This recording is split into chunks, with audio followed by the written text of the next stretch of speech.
Assalamualaikum warahmatullahi wabarakatuh. Innal hamdalillah nahmaduhu wa nasta'inuhu wa nastaghfiruh wa na'udzu billahi min syururi anfusina wa min sayyiati a'malina. Man yahdihillahu fala mudhillalah wa man yudlil fala hadiyalah. Ashhadu an la ilaha illallah wahdahu la syarikalah wa ashhadu anna Muhammadan abduhu wa rasuluh. Ya ayyuhalladzina amanu taqullaha haqqa tuqatih wa la tamutunna illa wa antum muslimun. Ya ayyuhan nasu taqu rabbakumul ladzi khalaqakum min nafsin wahidah wa khalaqa minha zawjaha wa batha minhuma rijalan katsiran wa nisaa wa taqullaha alladzi tasaaluna bihi wal arham innallaha kana 'alaikum raqiba. Ya ayyuhalladzina amanu taqullaha wa qulu qawlan sadida yuslih lakum a'malakum wa yaghfir lakum dhunubakum wa may yuti'illaha wa rasulahu faqad faza fawzan 'azima. Amma ba'd, fa inna asdaqal hadits kitabullah wa khairal hadi hadi Muhammadin sallallahu alaihi wasallam wa syarrul umuri muhdatsatuha wa kullu muhdatsatin bid'ah wa kullu bid'atin dhalalah wa kullu dhalalatin finnar. Ma'asal muslimin ikhwani fillah wa akhwati, bapak-bapak, ibu-ibu, saudara-saudari rahimani wa rahimakumullah.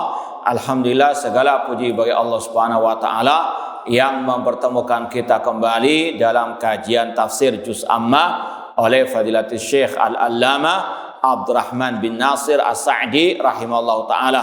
Semoga Allah Subhanahu wa taala senantiasa menambahkan kepada kita ilmu yang bermanfaat dan al-amal as-saleh. Kita masih dalam pembahasan ayat-ayat terakhir dari surat Al-Balad, tepatnya pada ayat ke-18 sampai ke-20. Allah berfirman, ulaika ashabul maimanah. Mereka adalah manusia, orang-orang golongan kanan. Walladzina kafaru bi ayatina hum ashabul masy'amah. Dan adapun orang-orang kafir kepada ayat-ayat kami, mereka adalah orang-orang golongan kiri. Alaihim narum muqsadah, dan atas mereka neraka yang ditutup rapat-rapat. Kita baca tafsir dari Syekh Abdurrahman As-Sa'di rahimahullah ta'ala. Meskipun yang ayat 18 sudah kita baca kemarin, cuma kita baca lagi. Ulaika ay alladzina qamu bihadil awsaf alladzina wafaqahumullah liktihami hadhihi al-aqabah ulaika ashabul maimanah. Kata-kata mereka dalam ayat ke-18 yaitu orang-orang yang melaksanakan berbagai macam perintah-perintah Allah dari al-iman, al-amal saleh, memerdekakan budak, memberikan bantuan kepada fakir miskin, anak-anak yatim. Mereka lah orang-orang yang Allah berikan taufik untuk melewati jalan yang sukar, yaitu al-amal as-saleh. Seperti yang sudah kita sampaikan, Rasul SAW mengatakan huffatil jannatu bil makari, surga dikelilingi dengan hal-hal yang tidak menyenangkan. Banyak onak dan duri, banyak ujian dan cobaan. Tidak semudah yang dibayangkan orang itu beramal soleh. Harus melawan hawa nafsunya, harus melawan bisikan syaitan, harus melawan mungkin teman-teman yang menyeru kepada kejelekan, lingkungan dan sebagainya. Butuh al-jihad yang kuat. Sebagaimana kata Rasulullah, afdalul jihad man jahada nafsahu hawa. Yang paling mulia di antara al-jihad yaitu seseorang melawan hawa nafsunya. Makanya Imam Ibnu Qayyim rahimahullah menyebutkan di antara tahapan jihad, jihadun nafsi, jihad melawan diri sendiri dengan al-ilmu, belajar ilmu agama, al-amal, beramal, 3 berdakwah, dan as-sabar, bersabar. Itu yang dicantumkan dalam surat Al-Balad ini. Harus ada al-mujahadah atau jihad. Kemudian kata beliau, ulaika ashabul maimanah, merekalah orang-orang golongan kanan. Sudah kita sampaikan di antara penafsiran ulama, ulaika ashabul maimanah, yaitu mereka-mereka yang diberikan catatan amal perbuatan mereka lewat tangan kanan mereka. Fa amman utiya kitabahu biyamini. Adapun orang-orang yang diberikan catatan amal perbuatan mereka dengan tangan kanannya. Li'annahum addau ma amarallahu bihi min huquqi wa huquqi ibadi. Hal ini dikarenakan mereka melaksanakan semua perintah Allah, baik yang berkaitan dengan hak Allah. Dan sudah kita sampaikan, hak Allah yaitu melaksanakan at-tauhid, sebagaimana dalam hadis Rasul kepada Mu'ad bin Jabal radhiyallahu anhu, ya Mu'ad, atadri ma haqqullah 'alal ibad wa ma haqqul ibadi 'ala Allah. Wahai Mu'ad, apakah engkau tahu hak Allah atas hamba dan hak hamba atas Allah? Mu'ad bin Jabal mengatakan pertama kali, Allah wa rasuluhu a'lam. Kemudian Rasul menjawab, haqqullah 'alal ibad an ya'budu wa la yusyriku bi syai'an. Hak Allah atas hamba, alias kewajiban kita terhadap Allah kepada Allah yang pertama dan yang utama untuk beribadah hanya kepada Allah, tidak berbuat syirik, tidak menyekutukan Allah dengan sesuatu apapun, baik menyekutukan dengan malaikat, nabi ataupun orang-orang yang soleh, hanya beribadah kepada Allah. Kemudian hak hamba atas Allah, apa pahala hamba yang Allah berikan kepada mereka kalau mereka bertauhid kepada Allah dan tidak berbuat syirik? Allah yu'adziba man la yusyrika bi syai'ah. Allah tidak akan mengazab orang yang tidak berbuat syirik. Ini hak Allah yang harus ditunaikan oleh manusia, dan ini yang juga tercantum dalam surat An-Nisa ayat 36 tentang 10 hak yang wajib ditunaikan. Wa'budullaha wa la tusyriku bihi syai'a wa bil walidaini ihsana wa bidil qurba wal yatama wal masakin wal jari dil qurba wal jaril junubi was sahibi bil jambi wa bani sabili wa ma malakat aimanukum. 10 hak yang wajib ditunaikan. Yang pertama, hak Allah. Apa hak Allah? Wa'budullah, beribadalah kepada Allah, jangan berbuat syirik. Kemudian hak yang kedua, hak orang tua, wabil walidaini ihsana, untuk berbakti kepada kedua orang tua. Kemudian wabidil kurba, berbuat baik kepada karib kerabat, paman, bibi ataupun yang sekerabat dengan kita, baik dari bapak atau dari ibu. Kemudian waliyatama, berbuat baik kepada anak-anak yatim. Ini yang sudah kita lewati dari ayat surat Al-Balad, yatiman dza maqrabah. Kemudian orang-orang miskin, dan juga dicantumkan dalam ayat ini. Ini 5 hak yang wajib tunaikan. Kemudian wal jaridil qurba, tetangga yang dekat. Ada yang mentafsirkan tetangga yang punya tali kekerabatan dengan kita. Kemudian wal jaril junubi, tetangga yang jauh. Kemudian yang ke-8 hak yang wajib tunaikan, wasahibi bil jambi. Wasahibi bil jambi, ada yang mentafsirkan istri, ada yang menafsirkan sahabat dekat. Wa bani sabil, orang yang musafir yang mungkin terputus perbekalan mereka. Kemudian wa ma malakat aimanukum, ada yang mentafsirkan budak sahaya, ada yang menafsirkan hewan peliharaan. Ini bagaimana Islam sampai hewan peliharaan pun wajib kita tunaikan haknya.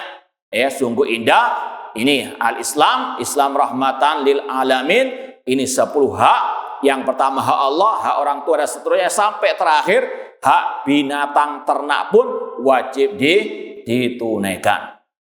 Kata Syekh, li'annahum adaw ma amarallahu bihi min huquqi wa huquqi ibadih. Mereka diberikan catatan pada hari kiamat dengan tangan kanan mereka sebagai simbol kebahagiaan, Ini karena mereka tadi melaksanakan semua hak-hak yang Allah wajibkan atas mereka. Hak Allah, hak hamba-hambanya. Wa taraku manuhu anhu, dan meninggalkan apa yang dilarang atas mereka.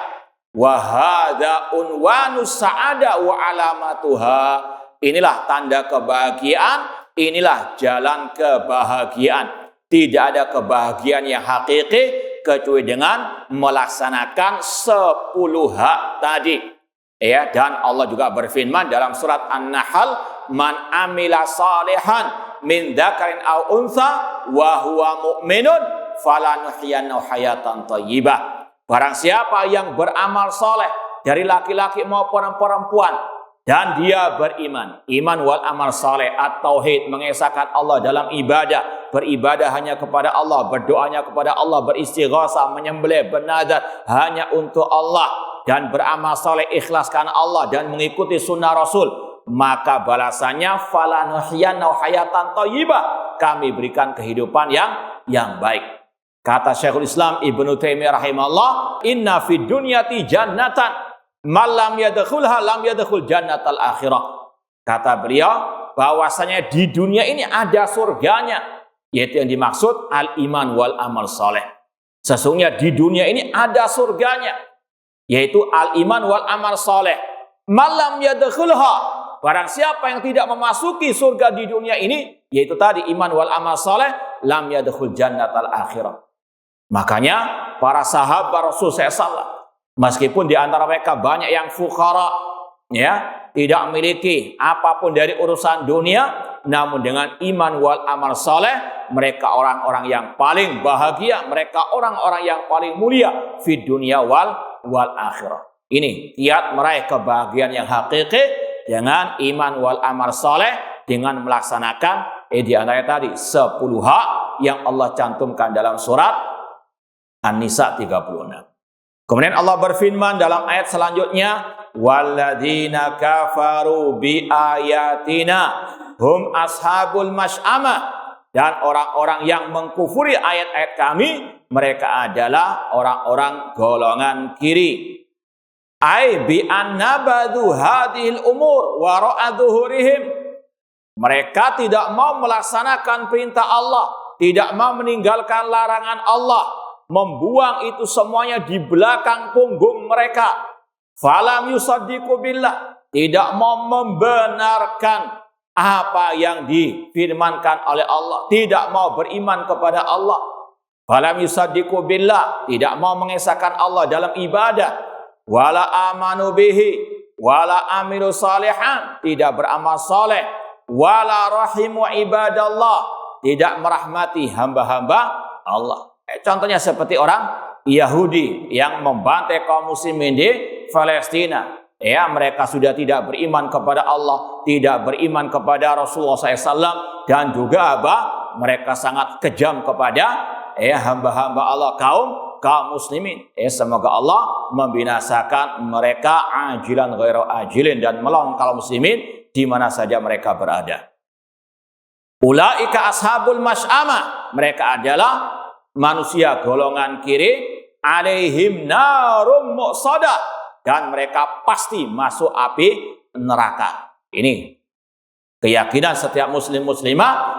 Orang-orang kafir mereka pasti di neraka, sebagaimana firman Allah surat Al-Bayyinah, dan insyaallah akan kita pelajari bersama firman Allah, innal ladzina kafaru min ahlil kitabi wal musyrikina fi nari jahannam khalidina fiha ulaika hum syarrul bariyah. Sesungguhnya orang-orang kafir dari ahli kitab Yahudi dan Nasara dan orang-orang musyrikin, mereka kekal dalam api neraka selama-lamanya. Mereka lah sejelek-jelek makhluk di atas muka bumi ini.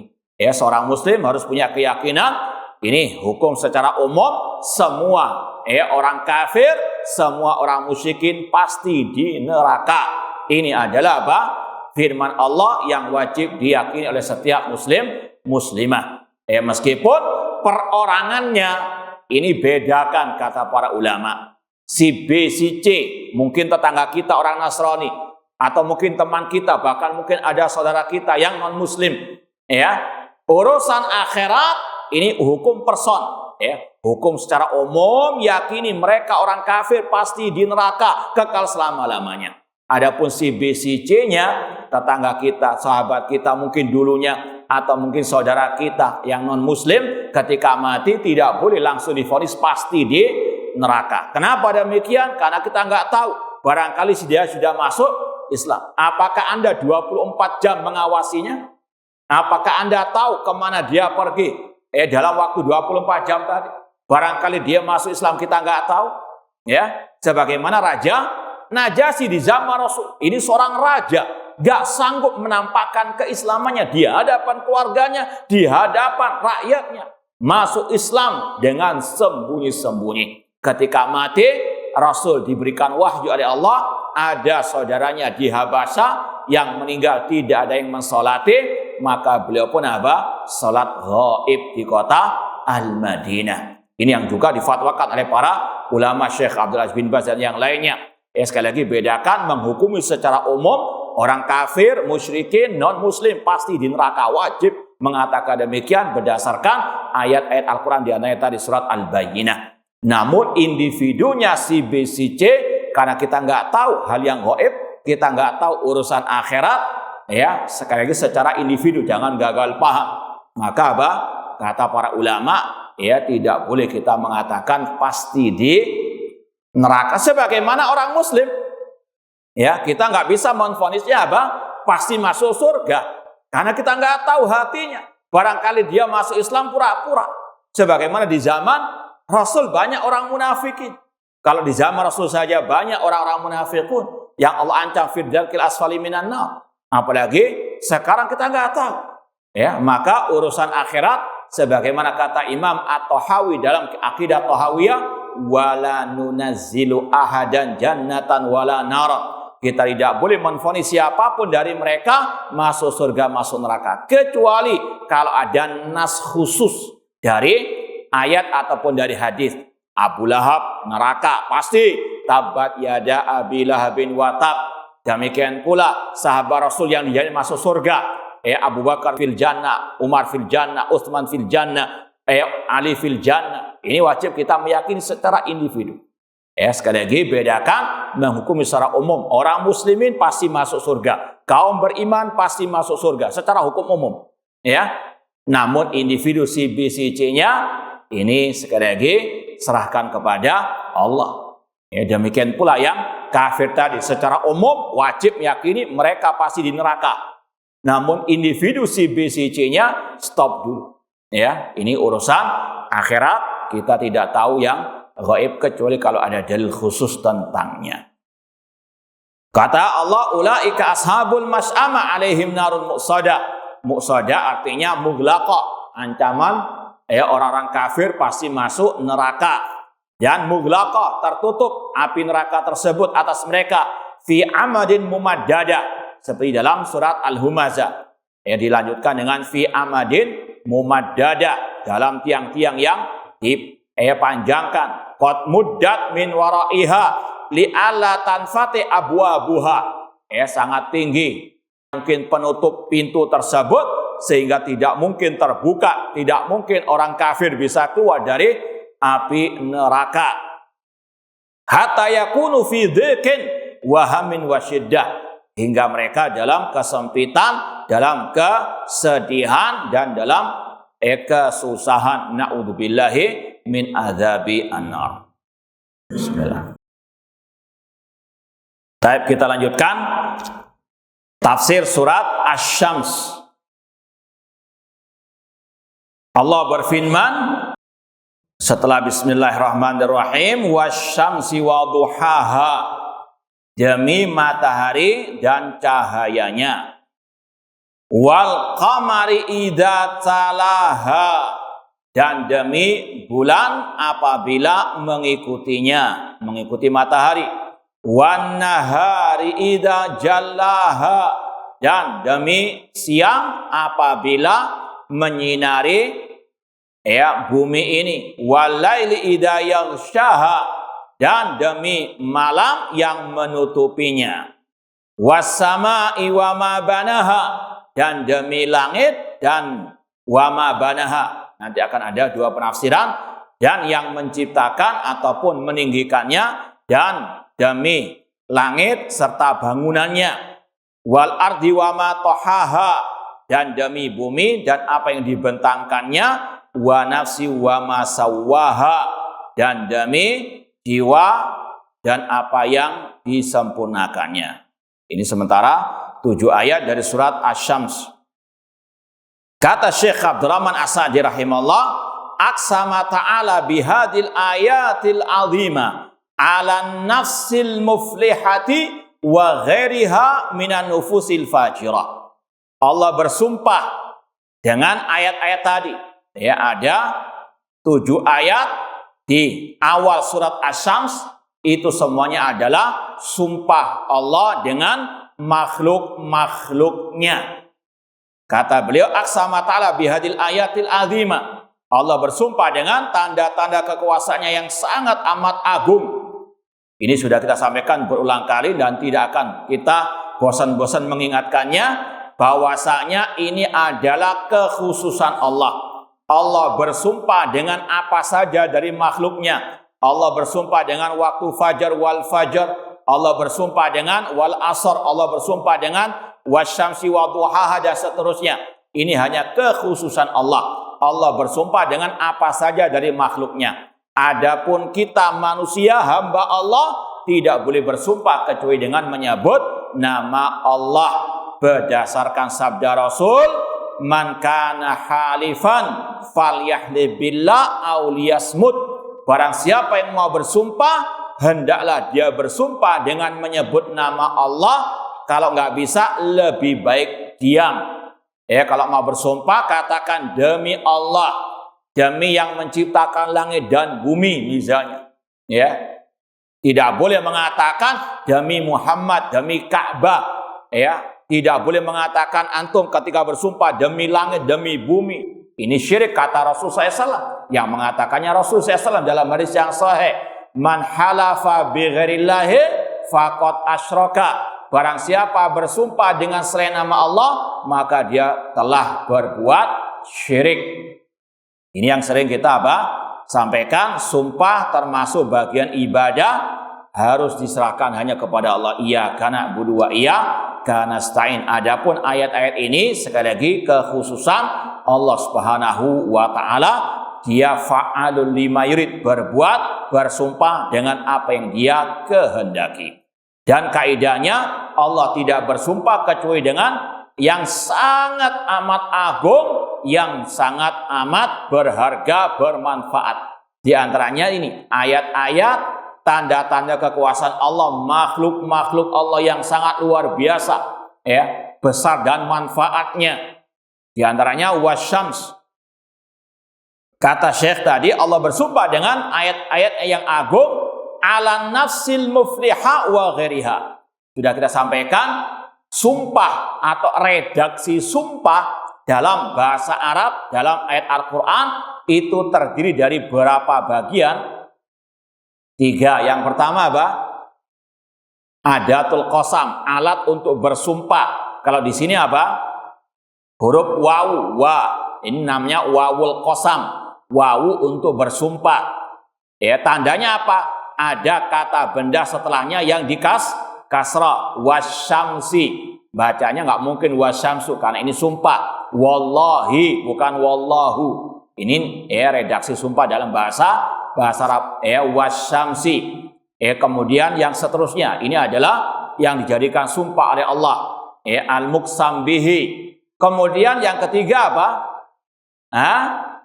inti dari sumpah itu. Apa inti sumpahnya? Itu nanti akan berkaitan dengan ayat yang ke-9 dan ke-10. Qad aflaha man zakkaha. Sungguh beruntung orang yang mensucikan jiwanya.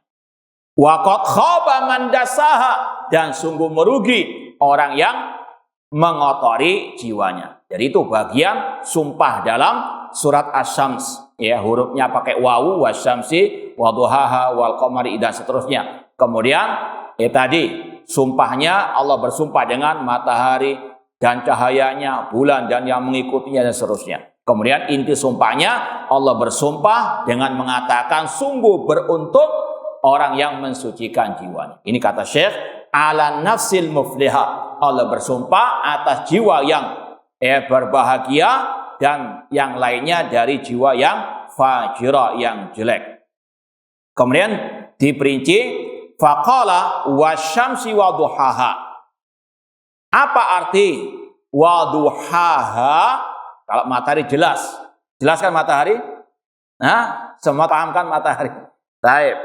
Wasyamsi, demi matahari, waduhaha. Ini adalah makhluk yang luar biasa besarnya. Allah bersumpah dengannya. Dan ini menunjukkan akan kebesaran Allah Subhanahu wa taala. Kebesaran makhluk menunjukkan kebesaran Sang Al-Khaliq. Makanya yang disembah itu bukan yang diciptakan, namun yang menciptakan. Ini yang sudah kita lewati berulang kali ayatnya. Wa min ayatihi al-lailu wan nahar wasyamsu wal qamar la tasjudu lisyamsi wala lil qamar wasjudu lillahi alladzi khalaqahunna in kuntum iyyahu ta'budun. Di antara tanda-tanda kekuasaan Allah adanya malam dan siang, matahari dan bulan. Jangan sujud kepada matahari dan bulan. Jangan menyembah, jangan beribadah kepada matahari dan bulan. Namun sujudlah, beribadahlah kepada Allah yang menciptakan itu semuanya. Jika kalian betul-betul beribadah kepada Allah Subhanahu wa taala. Ini sekali lagi yang wajib diyakini oleh setiap muslim muslimah, setiap hamba Allah Subhanahu wa taala. Allah bersumpah dengan matahari. Ini menunjukkan matahari, sekali lagi wasyamsi ini makhluk ciptaan Allah, bahwasanya makhluk tidak berhak disembah, yang berhak disembah hanyalah Al-Khaliq. Kemudian ainuruha, waduhaha, duhaha itu tafsirnya nuruha, cahayanya. Ikhwani fillah wa akhwati rahimani wa rahimakumullah, sekedar menambahkan ataupun mengingatkan kembali bahwasanya tafsir Syekh Abdul Rahman As-Sa'di, beliau ulama kontemporer abad ini. Namun tafsir beliau ini mengikut saja apa yang dikatakan oleh ulama salaf, Beliau hanya merangkum, meringkas. Namanya meringkas, tidak perlu disebutkan siapa dari ulama salaf yang mentafsirkan ini. Namun kalau kita mau sebutkan, itu bisa. Contohnya di sini akan kita sebut. Ini menunjukkan bahwasanya sekali lagi, ketika kita mengajar kitab-kitab ulama kontemporer, bukan berarti kita nggak mengikuti salah. Kita membaca kitab-kitab ulama sekarang yang mengikuti ulama salaf. Contohnya di sini, kata-kata duhaha itu ditafsirkan nuruha, cahayanya. Ini kalau antum baca tafsir Ibnu Katsir, ini kita catat. Tafsir Ibnu Katsir tentang ayat ini, tafsir Ibnu Katsir itu menyebutkan siapa saja ulama salaf yang menafsirkan ini. Di antaranya kata-kata duhaha, kata Mujahid. Mujahid ulama salaf dari kalangan tabi'in, murid Abdullah bin Abbas, muridnya sahabat Rasul. Beliau mentafsirkan duhaha adalah dau'uha atau maknanya sama dengan nuruha, cahayanya. Wa naf'uha asadir minha. Allah bersumpah dengan matahari dan cahayanya dan juga manfaatnya. Antum bisa menghitung nggak berapa manfaat matahari atau cahaya matahari? Kata Syekh Utsaimin dalam tafsirnya, matahari di siang hari, ini di antara manfaatnya, antum bahkan seluruh dunia menghemat listrik. Berapa? Mungkin nggak tahu berapa ratus juta menghemat kekuatan hemat listrik luar biasa. Ini sekali lagi Allah Rahman Ar-Rahim kepada hamba-hambanya. Kemudian juga insya Allah sudah menjadi rahasia umum, cahaya matahari terutama di pagi hari bisa menyehatkan badan dengan seizin dari Allah Subhanahu wa taala. Apalagi yang masih punya anak-anak bayi, luar biasa manfaatnya. Untuk apa? Untuk jemur baju. Ini luar biasa. Ini yang ya simpel-simpel saja. Masih banyak yang lainnya yang kita tidak juga memahami, mengetahuinya. Namun luar biasa manfaatnya. Makanya Allah jadikan sebagai sumpah wasyams. Kemudian wal qamari idza talaha, dan demi bulan apabila mengikuti matahari. Ai tabi'aha, kata-kata mengikutinya tabi'aha talaha ini juga kalau antum melihat tafsir Ibnu Katsir ini juga ditafsirkan oleh Mujahid. Talaha artinya tabi'aha, dan demi bulan apabila mengikuti matahari. Fil manazil wan nur, dalam peredarannya dan juga dalam cahayanya. Bahkan dikatakan para ulama cahaya bulan itu mengambil dari cahaya apa? Matahari. Kemudian wan nahari idza jallaha, dan demi siang apabila menerangi bumi. Jalla ma'ala wajil ardi wa awdahahu. Ini yang sudah kita sampaikan tadi, yang Allah firmankan wa min ayatil lail wan nahar wasyamsu wal qamar wal laili idza yaghshaha, dan demi malam apabila menutupi bumi. Ayaghsha wajhal ardi, menutupi permukaan bumi. Makanya Allah mengatakan malam itu seperti baju. Masih ingat ayat apa itu? Apa bunyinya? Wa ja'alnal laila libasa wa ja'alnan nahara ma'asha. Nah. Fayakunu ma'alaiha mudliman, maka di atas bumi ini semuanya apa? Gelap gulita. Nanti akan disampaikan ini fata'aqubu dzulmati wadhiya wasyamsi wal qamar ala hadza al-alam bintizamin wa itqanin wa qiyamin li salil ibad akbaru dalil ala anna allaha bi kulli syai'in alim wa ala kulli syai'in qadir wa annahu al-ma'budu wahda alladzi kullu ma'budin siwahu batil. Ya, ucapan yang sangat indah sekali dari Syekh, bahwasanya ya berjalannya ya gelap dan terang benderang matahari dan bulan yang berlaku di atas bumi ini dengan teratur ya dan dengan sungguh indahnya. Antum bisa lihat bagaimana apa teraturnya alam semesta ini. Ini luar biasa sekali menunjukkan akan tadi kata Syekh Allah bi kulli syai'in alim. Ya tidak mungkin ya siang kemudian dipotong dengan apa? Malam hari. Ya sesuai dengan waktunya, siang, kemudian sore, malam, pagi dan seterusnya. Ya pergantian yang sangat indah sekali. Sebagaimana dalam surat Yasin Allah mengatakan la syamsu yanbaghi laha an tudrikal qamara wala lailu sabiqu an-nahar. Tidak selayaknya matahari untuk apa? Mendahului bulan, demikian pula malam mendahului siang. Tidak mungkin, semuanya berjalan dengan teraturnya. Kemudian semuanya itu untuk kebaikan para hamba-hamba Allah Subhanahu wa taala. Demikian pula gelapnya malam itu pun datangnya apa? Berangsur-angsur. Ini demi kemaslahatan hamba. Allah Maha mengetahui semuanya. Anda bisa bayangkan seandainya manusia jam 12 siang langsung ditutup dengan apa? Ya, gelapnya malam sampai jam 12 misalnya. Ya. Ini sekali lagi Allah luar biasa rahmat kasih sayang kepada hamba-hambanya. Ini semua sekali lagi sebagai bukti dalil Allah Maha mengetahui. Ini semuanya diatur dengan ilmunya Allah dan menunjukkan akan kekuasaan Allah Subhanahu wa taala. Ada yang bisa tidak mendatangkan satu ayat bahwasanya penciptaan langit dan bumi itu menunjukkan Allah Maha mengetahui, Allah Maha kuasa. Ada ayatnya.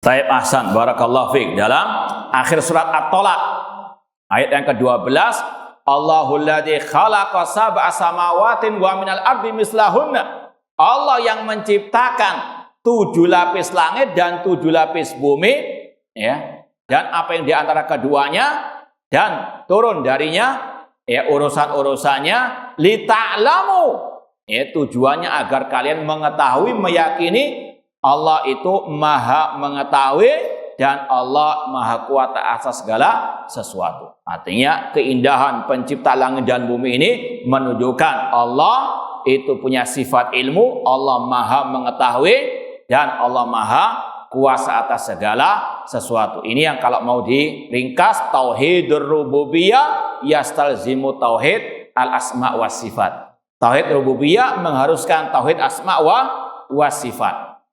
Demikian pula tauhid rububiyah mengharuskan tauhid rububiyah mengharuskan tauhid al-uluhiyah. Kata Syekh, wa annahul ma'bud, bahwasanya pergantian siang dan malam, adanya matahari dan bulan, ini menunjukkan hanya Allah yang berhak diibadahi. Wallahu ta'ala, insyaallah kita lanjutkan pada pertemuan yang akan datang. Kurang lebihnya mohon maaf. Wa jazakumullahu khairan. Wassalamualaikum warahmatullahi wabarakatuh.